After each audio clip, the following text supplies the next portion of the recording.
Located in the middle of the continent, in the widest part of the Central American isthmus, is Honduras.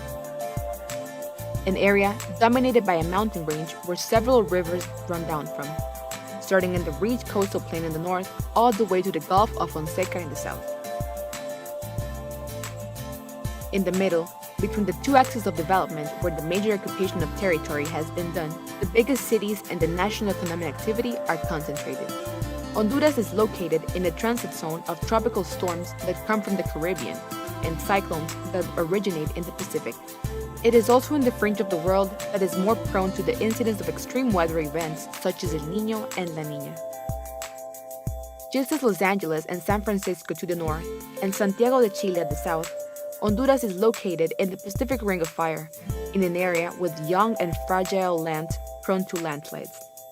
The country is also surrounded by 4 tectonic plates which conditions the territory to the presence of earthquakes. On October 22, 1998, the history of Honduras was split in half.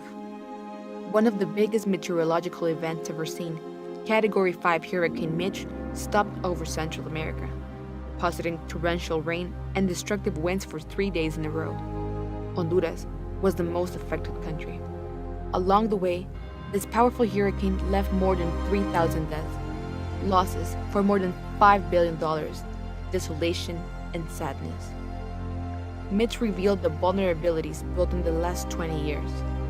The country faced many recovery needs without having the resources, organization, and preparation.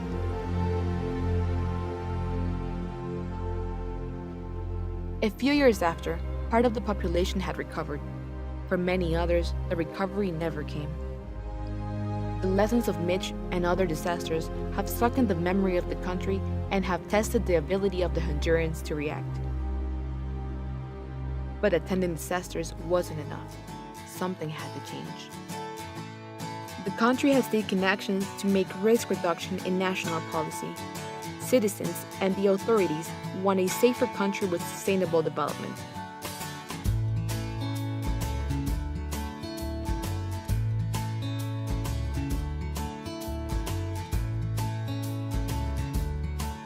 On this path, the authorities and the population have benefited from the support of numerous prominent national and international organizations, like the United Nations system, that through the United Nations Development Program, UNDP, launched the Project Early Recovery and Risk Reduction.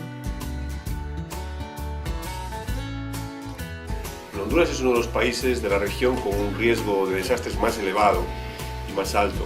Es una de las razones por las cuales el PNUD eligió Honduras como el país piloto en la región para explorar la ejecución de la política de recuperación temprana que se lanza a nivel mundial y que ha permitido avances y resultados muy considerables en el marco de este proyecto.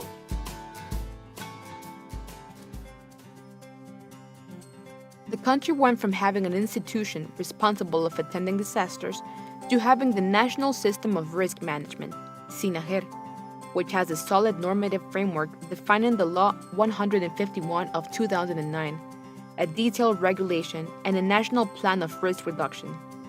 In addition, it is decentralized and participatory. The law and the regulation of SINAGER defines the guidelines for early recovery post-disaster, which allows to have the definition of responsibilities and tools for inclusive and appropriate recuperation processes that avoid the reconstruction of new risks.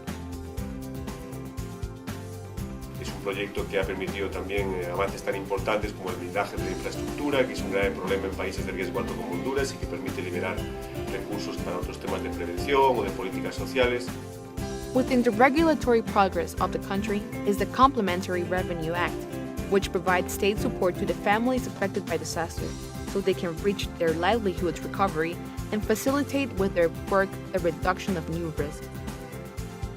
National institutions are working to incorporate into the development and land planning the disaster risk management, as well as capabilities for organizing and planning recuperation processes.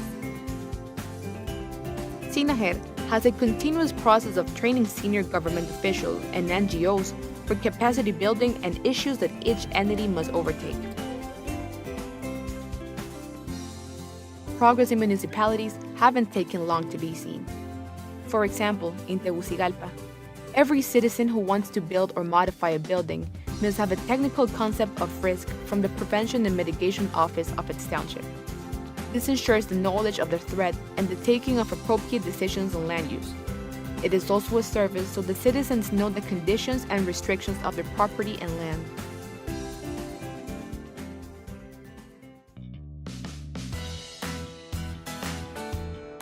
There still is a long way to go. Hondurans have learned the hard lessons of disasters and now have greater abilities to assume risk management and sustainable development. The challenge will continue to be having a society that is more capable, organized, participatory, and aware of the responsibility for the construction of risk, and institutions and social organizations convinced of its challenges and possibilities. Honduras, reducing risk, transforming lives.